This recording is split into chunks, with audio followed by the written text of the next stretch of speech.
These remote ice machines are easy to miss that there's a capacitor down in there. So it's a 5 plus or minus 6%. You can check my math here, but I'm pretty sure that when I took 5 and multiplied it by 0.06, I got 0.3.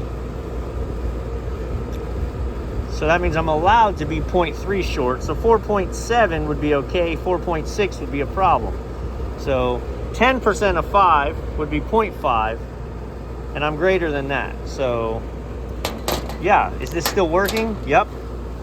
Is it outside of its tolerance by twice? Yes.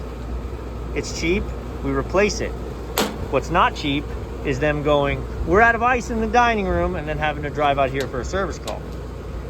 That's why they invest every month in these eyes. Capacitors less than 10. So I want a 5, but I want a 5 shorty, right? So there's the 5 shorts.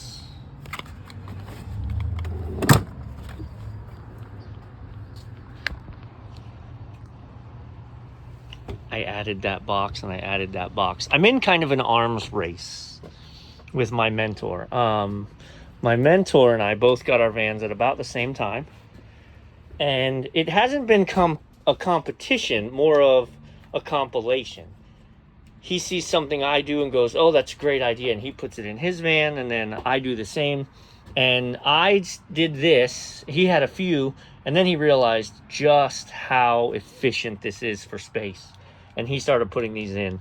I had 20 boxes. 20 separate drawer units and this. And he had 16, which was fine. But then he packed it up, and he essentially had none over here, and he ripped this down, and he put in 6 more, and he's been all hoppity. He's got 22, and I've got 20. I'm not just adding boxes for the sake of adding boxes, right? If I need them, I will add them.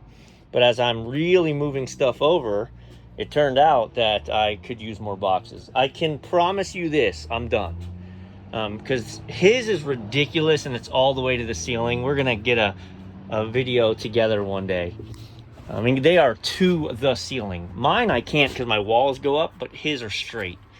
He's got the Ford version. So I had 20, and you know, this wasn't all the way up. So I added that so that I could have all of my tools just to be in this setup. So this is all tools, and then everything else is all parts. And I had an extra crate here that I moved, and then realized that this was a beautiful spot for stuff. So anyway, not to get back into the van, but all right. 5 capacitor shorty. All right, disconnect back in place. Little rubber wire cap back on the tip. I always like to see it run before I leave. I've still got plenty of time. I'm not leaving just yet. But yeah, we'll go downstairs and shake the ice machine and make it kick on in a little bit if I don't watch it, if I don't physically see it run. Whoever cleaned these hoods, man, did a bang-up job.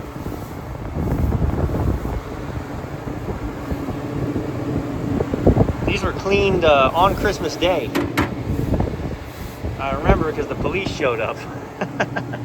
We did it. So nice. So this is the second ice machine unit. And she's reading, hang on, I just lost connection. It was 4.15. Yeah. And again, it's a 5 plus or minus 6%, so we should be at 4.7. Also, that's an OEM. That's an original. And we would have tested this a year ago. And it obviously tested good at that time. So, another 5 shorty. Then we go unit by unit and make sure that we didn't accidentally, and we film it, and I make my guys film it, so nobody can come around and say, forgot to turn it back on. That's running. That's running. This isn't running yet. I'm gonna make these run. On. On.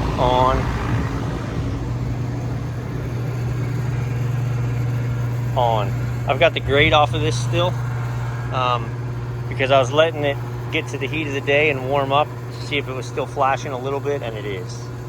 So we'll address that. Okay, I already posted the video where I was talking about this, but 100% confirmation, because I just screwed in the bolts and it stopped. And only thing I did was screw in that bolt to right there. We didn't put any vibration on anything. Like it didn't, there's nothing rubbing. But if I remove this bolt,